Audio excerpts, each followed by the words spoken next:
ஐயோ நமச்சிவாயா. இது பார்க்குறதுன்னா ஒரு அரிய வகையான காட்சி, பஞ்ச கல்யாணி பாருங்கள். இதெல்லாம் இந்த இனமெல்லாம் இப்போ அழிஞ்சிக்கிட்டு வருது. கழுதைன்னு கூட சொல்லுவாங்க. பஞ்ச கல்யாணி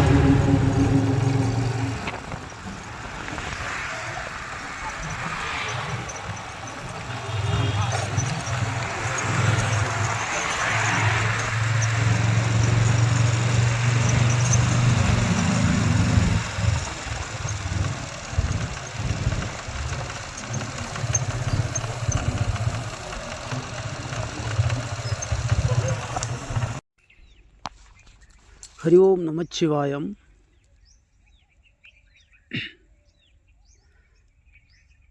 ஒரு வீடியோ ஒன்று ஐயா வந்து பஞ்ச கல்யாணி வீடியோ ஒன்று பதிவிட்டான்.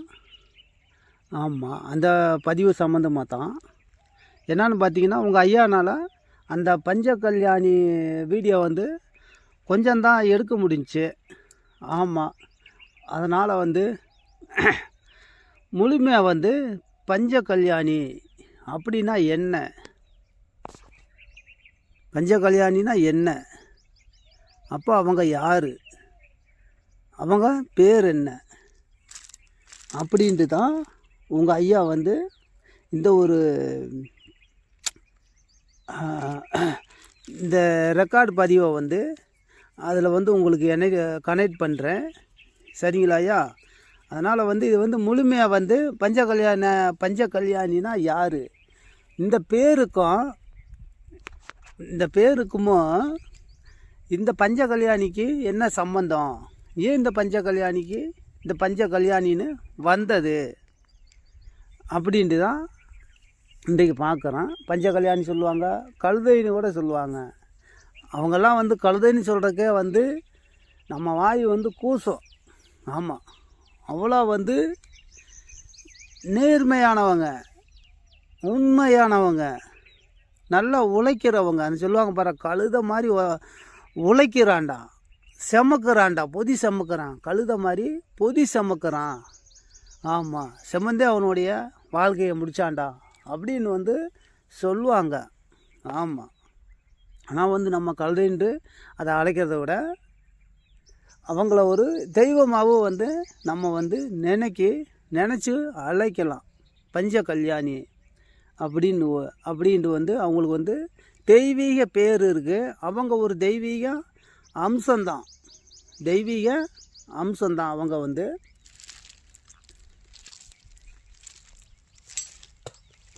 ஆமாம், அப்போ பஞ்ச கல்யாணினா என்ன அப்படின்னா, எல்லா பேரும் பதிவிடுறாங்க. ஆமாம், நானும் உங்கள் சடையாண்டி சித்தனா நிறைய காணொலியெலாம் பார்த்துருக்கேன். முழுமையாக வந்து இந்த பஞ்ச கல்யாணினா என்ன, இந்த பஞ்ச கல்யாணின் பேர் ஏன் வந்துச்சு, அப்படி அந்த கழுதைன்னு சொல்கிறாங்கல்ல, அந்த உயிரினத்துக்கு பஞ்ச கல்யாணி என் பேர் வரணும். ஏன்னா எத்தனையோ மிருகங்கள் இருக்குல்ல, எப்படி எத்தனையோ மிருகங்கள் இருக்குது. அவங்களுக்கு வந்து இந்த பஞ்ச கல்யாணி அப்படின்னு வந்து இந்த பேர் வந்து வந்திருக்கலாம் இல்லையா? அப்போ ஏன் வரல, அப்போ இவங்களுக்கு மட்டும் ஏன் இந்த பஞ்ச கல்யாணி முதன்மையான பேர் ஏன் சூட்டப்பட்டுச்சு அப்படின்ட்டு தான் அந்த பதிவு தான். இந்த காணொலிக்கு அடுத்து இந்த ஐயா வந்து உங்களை வந்து பதிவிடுறேன். நீங்கள் வந்து தெரிஞ்சுக்குங்க. இப்போ பஞ்ச கல்யாணினா என்ன, ஏன் பேர் வந்துச்சு, எதனால் சூட்டப்பட்டாங்க இந்த பேரை அப்படின்ட்டு நீங்கள் வந்து தெரிஞ்சுக்கணும்ல, தெரியாமல் இருக்கக்கூடாது. ஏன்னா கற்றது கையளவு, கல்லாதது உலகளவு. தெரிஞ்சதை விட அறிஞ்சதை விட அறியாததும் தெரியாததும் தான் இந்த யுகத்தில், இந்த பிரபஞ்சத்தில் அதிகம். அதனால் வந்து நீங்கள் வந்து தெரிஞ்சுக்கணும் அப்படின்ட்டு தான் இந்த ஒரு பதிவு. சரிங்களா? ஹரி ஓம் நமச்சிவாயா. சிவாய நம. சிவம் இல்லை சக்தி இல்லை, சக்தி இல்லையே சிவம் இல்லை, சிவசக்தி இல்லையே இந்த பிரபஞ்சம் இல்லை, இந்த பிரபஞ்சம் இல்லையே, எந்த ஒரு உயிரினமும் இல்லை இல்லை. அதுதான் உண்மை. அப்போ இந்த பஞ்ச கல்யாணினா யார், அவங்களுக்கு ஏன் பேர் வந்துச்சு? இந்த கழுதைன்னு சொல்கிறாங்கல்ல, கழுதைன்னு சொல்கிறாங்க, அவங்களுக்கு ஏன் பஞ்ச கல்யாணின்னு இன்னொரு தெய்வீக பேர் வந்தது அப்படின்னா, முந்தி காலத்துலலாம் பார்த்திங்கன்னா, ஆதி காலத்தில் மன்னர்கள் காலத்தில் இருந்தே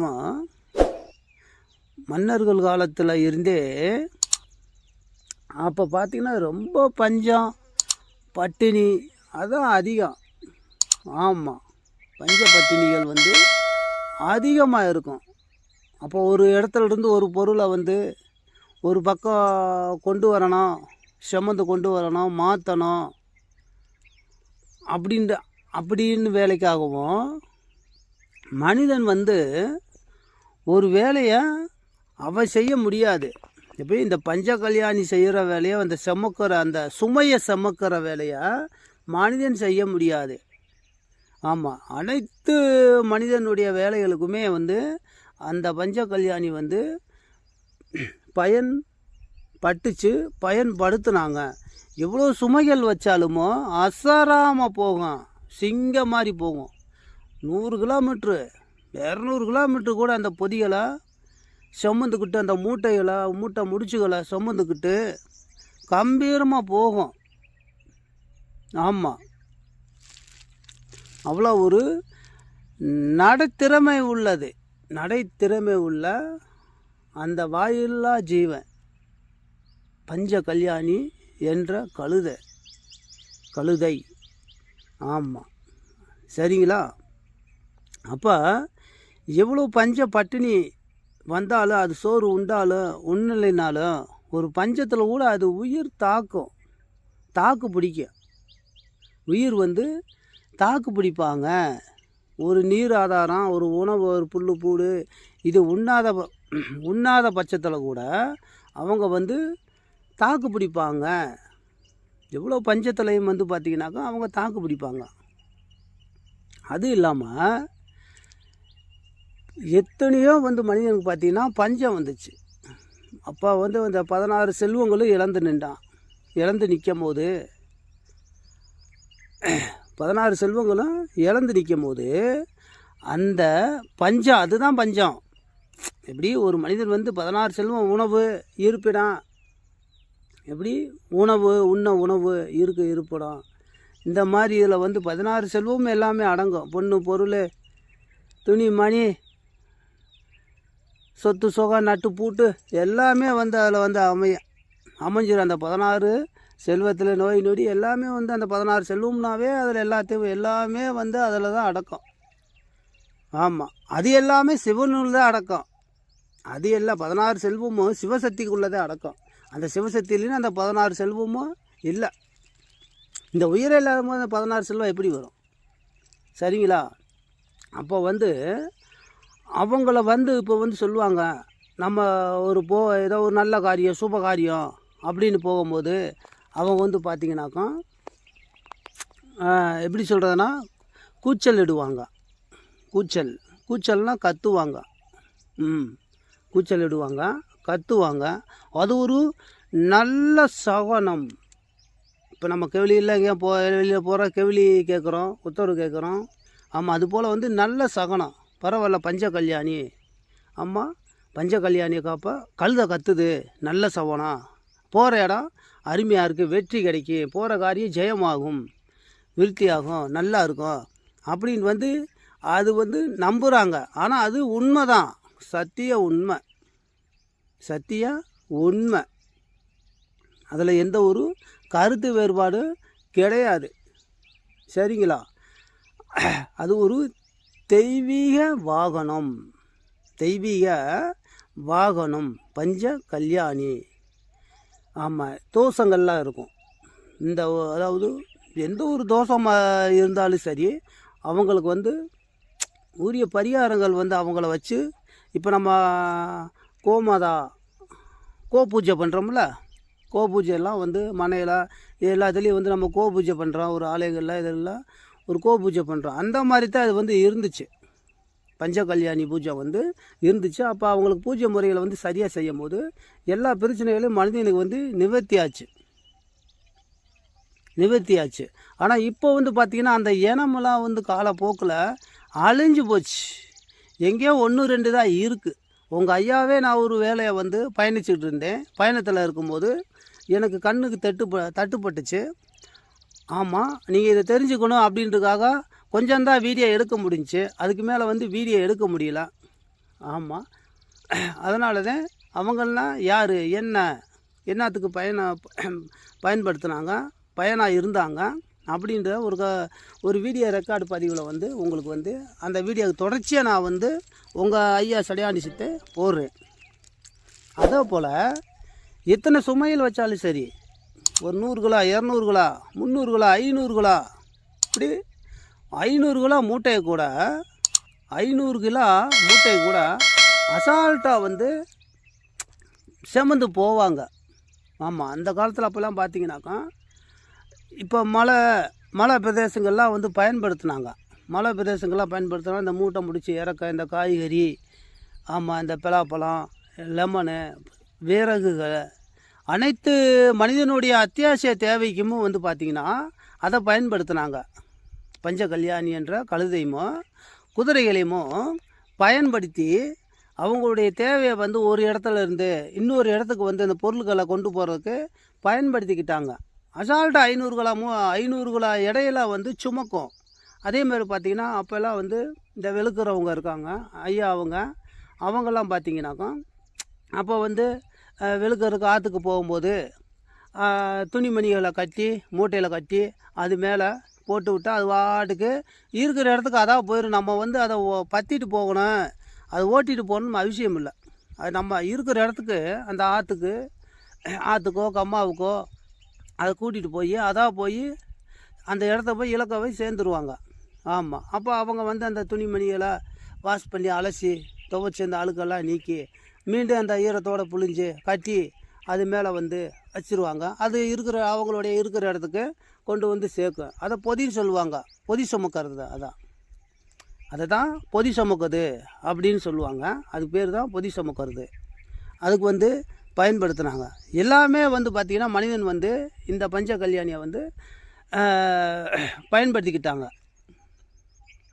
அதுதான் உண்மை. ஆமாம், இப்போ இந்த இனமெல்லாம் வந்து அழிஞ்சு போச்சு. ஆமாம், இப்போ இந்த இனமெல்லாம் வந்து கண்ணில் நம்ம பார்க்குறதே வந்து அதிகம். ஒரு அதிர்ஷ்டம் கூட சொல்லலாம் இதில் கண்ணில் பார்க்குறது. ஒரு பக்கம் வெளியில் போகிறோம் அப்படின்னா அவங்கள பார்த்துட்டு போனால் நல்லது நடக்கும். உண்மைங்க அதெல்லாம் வந்து எப்படி, ஏன்னா அதுதான் அந்த வாயிலா ஜீவன், அதுதான் உண்மையாக உழைக்குது, நேர்மையாக இருக்குங்க. எப்படி உண்மையை வந்து பொதி சம்மந்த மாதிரியே நான்லாம் சின்ன வயசில் எத்தனையோ பார்த்துருக்கேன். நான்லாம் அப்படியே கஷ்டப்பட்டு அது பாட்டுக்கு மூட்டை எலுமிச்சா சிப்பம் மூட்டையெல்லாம் இங்கிட்ட ஒரு மூட்டை அங்கிட்ட ஒரு மூட்டை சென்ட்ரல் ஒரு மூட்டை பிளாக்காயி, ஆமாம், இதெல்லாம் வச்சு சுமந்துட்டு வரும்போது தண்ணி குடிக்கிறதுக்கு வரும். ஆமாம், ஆற்று ஓரத்தில் தண்ணிக்கு விடுவாங்க. அப்போ அந்த தண்ணிக்கு வந்து நீர் அருந்ததுக்கு விடும்போது, அப்போ நீர் அருந்தும் போதெல்லாம் நான் பார்க்குறேன், அப்படியே அந்த சுமையை தாங்க முடியாமல் அப்படியே போட்டு அமுத்திருச்சு. நிற்க முடியல, கால் நடுக்கம். ஏன்னா கிட்டக்கு ஒரு 50 கிலோமீட்ரு ஒரு 300 கிலோ மூட்டையை ஒரு ஜீவன் வந்து சுமந்து வரணும்னா, நிற்காமல் சுமந்து வரணும்னா சாத்தியமா? எந்த ஒரு ஆதாரமும் இல்லாமல், உணவு ஆதாரங்களும் நீர் ஆதாரமும் இல்லாமல் சுமந்து வரணும்னா சாத்தியமா? இல்லை. நம்ம மனுஷன் வந்து பார்த்திங்கன்னா ஒரு கிலோமீட்ரு ஒரு அரை கிலோமீட்டர் நடந்தாலே நம்மளுக்கு பசிக்குது, சாப்பிட்றோம், நீர் அருந்துறோம். அவங்க அப்போ அந்த 300 கிலோவை எடையுள்ள ஒரு பொருளை சுமந்து வரும்போது அதெல்லாம் சாத்தியமா? சாத்தியம் அல்ல. அது வந்து சாத்தியம் அல்ல. அப்போ அந்த மூட்டையோடு போட்டு விழுந்துறாங்க. நமக்குன்னு பார்க்கும்போது பரிதாபமாக போச்சு.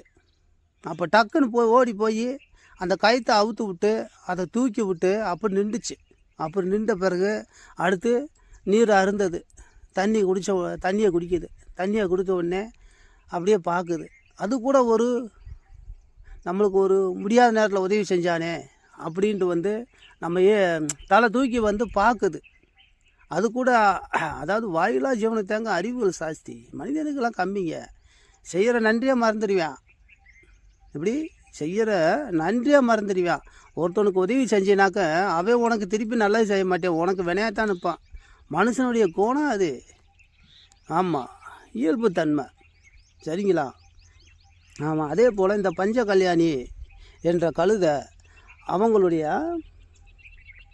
பால் இருக்கும். ஆமாம், அவங்க வந்து ஒரு பால் சுரக்கிற விலங்கினத்தை சார்ந்ததா இந்த கழுதை பஞ்ச கல்யாணி. அப்போ அந்த பால் வந்து பார்த்திங்கன்னா ஒரு உடம்புல வந்து ஒரு மனிதனுக்கு சர்ம நோய்களை, அதாவது சர்வ நோய்களை வந்து அந்த பால் வந்து அந்த பாலை நம்ம அருந்தும் போது சர்வ நோய்கள் வந்து நிவர்த்தி ஆகுது. ஆமாம், இந்த குழந்தைகளுக்கெல்லாம் பார்த்திங்கனாக்கா அந்த சங்குப்பால், அந்த கழுதை பாலை வந்து அந்த பஞ்ச கல்யாணி பாலை வாங்கி சங்குப்பால் வந்து குழந்தைக்கு வந்து பிறந்த குழந்தைக்கு ஊற்றுவாங்க. அப்போ நோய் எதிர்ப்பு தன்மை அந்த பாலுக்கு வந்து பஞ்ச கல்யாணியோட பாலுக்கு வந்து பவர் ஜாஸ்தி. ஆமாம், அந்த பால் வந்து அவ்வளோ நோய் எதிர்ப்பு தன்மை அதிகம் உள்ளது இந்த பஞ்ச கல்யாணியோட பால். அப்போ வந்து எல்லாம் வந்து பயன்படுத்தினாங்க, இப்போல்லாம் கிடைக்காது. ஆமாம், அப்போல்லாம் ஒரு சங்கு பார்த்திங்கன்னா 5 ரூபா. எனக்கு தெரிஞ்சு நான்லாம் வந்து குடிச்சிருக்கேன். 5 ரூபா, 3 ரூபா இந்த மாதிரி வந்து குடிச்சிருக்கேன். ஆனால் இப்போ வந்து பார்த்திங்கன்னா ஒரு 1000 ரூபா போட்டாலும் அந்த பால் கிடைக்க மாட்டேது. 1000 ரூபா போட்டாலும் அந்த பால் கிடைக்க மாட்டேது. ஆமாம், அந்த மாதிரி இப்போ ஒரு சங்கு பால் பார்த்திங்கன்னா 100 ரூபா. 100 ரூபா போட்டாலும் பரவாயில்ல, 100 ரூபா போட்டாலும் பரவாயில்ல, ஆனால் அந்த பால் கிடைக்க மாட்டுது. இதெல்லாம் அழிஞ்சு வர விலங்குகள். ஆமாம், அழிஞ்சு வர விலங்கினை சார்ந்தது. அதனால் வந்து பார்த்திங்கனாக்க இதெல்லாம் வந்து உங்களுக்கு வந்து இந்த பால் இதெல்லாம் வந்து கிடச்சிச்சின்னா முடிஞ்ச அளவுக்கு பயன்படுத்திக்கிங்க. ஆமாம், இது ஒரு அம்மையப்பன் கொடுத்த வரப்பிரசாதம். உடம்புல வந்து சர்வ வியாதிகளை வந்து குணப்படுத்த, சரி செய்ய. ஹரிவோம் நமச்சிவாயா. அனைத்து ஜீவராசிகளுமே நோய் நொடியின்றி இன்புட்டு வாழணும். அதான் உங்கள் சடையாண்டி சித்தனோட ஆசை. ஹரிவோம் நமச்சிவாயா. சிவாய நம.